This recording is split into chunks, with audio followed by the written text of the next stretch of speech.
Some of the problems of St Anne's are apparent enough. But people are not starving, not in rags, not sleeping in the open. It's difficult to realise to what extent many people are deprived of things everyone else takes for granted. But we know more about this area than other similar ones. Researchers from the University of Nottingham have studied it closely. Poverty isn't a thing that you're either in or not in. Districts like this constantly verging on poverty. The individual people are sometimes above and sometimes below the line that researchers from outside might come in and call poverty. And it takes the form of a life cycle. You may well be born in poverty. That's to say, if you're the second or third child, not the fifth or sixth, but the second or third, you may well arrive in a family whose budget is now so stretched and whose means are so small that they'd be better off on public relief. Good. You grow up, you leave school, and you go to work. And at that point, you take yourself and the family above the line, because there are now the incomes of all the children coming into the house. And then you get married, and after you've had your first or second child, you find yourself dipping again below the line, where you stay for a generation, a school generation, until you go back down for good when you retire and become a pensioner.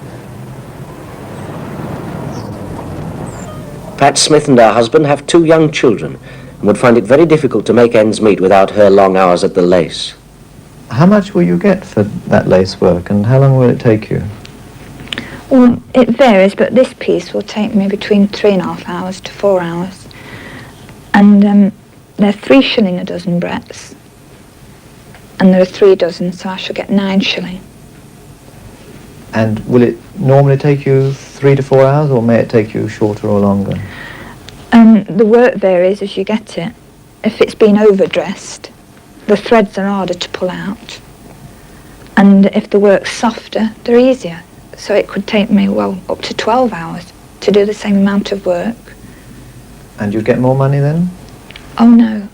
When you take the work on, you know this. No matter how many hours it took you, you'd still get the same amount of money. So you might still get 9 shillings for 12 hours work? Oh yes. How much on an average week would you make? Well, at the most, I'd make about £3 to £4. But if you've got a poor week, you can earn as little as 30 shilling. Could you manage without doing the lace? I have stopped on the odd occasion if I've been ill, but you feel the pinch straight away because you've been used to it. How much does your husband earn? His full week is £12.10, but he comes home with about £11 after that. That's £12.10 and then...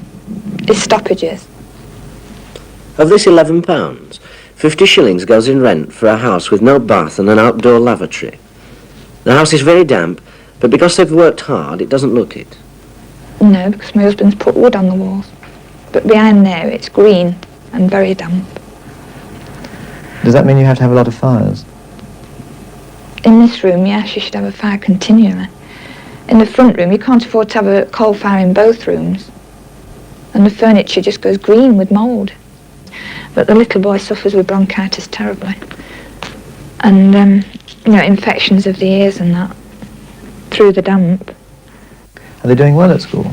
Yes, they're average. But the schools are a bit overcrowded. Do they stay to school dinner? No, I'm afraid there's not room for them. They can't cope with the amount of meals. There's no way to sit the children. So they have to deal with the very needy cases, people who are on assistance, and have got quite a few children in the family. Well, they have to see to those first. So if yours had, some other child might have to go without, I suppose? Well, they would. They'd be deprived, whereas I could give them a meal if they came home. Do you think, on the whole, you're better or worse off than most of the people around? I don't know. In some cases where people are on relief or assistance, they're drawing more than my husband is going to work, which is annoying. But my husband would sooner take a job for £10 a week than go on the assistance or the dole.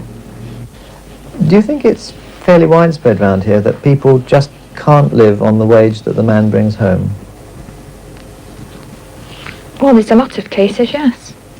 A surprisingly large section of the poor are not casualties of the welfare state, of the kind everybody expects to find among the poor, by which I mean the old people who are on their own, or the deserted mothers, or the sick.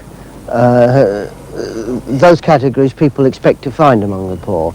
The thing that shocked us when we collected our statistics was the very large proportion of poor people who are working a full week, often in very onerous, arduous jobs, and who earn for a full week's work less than they would be able to draw if they drew public relief.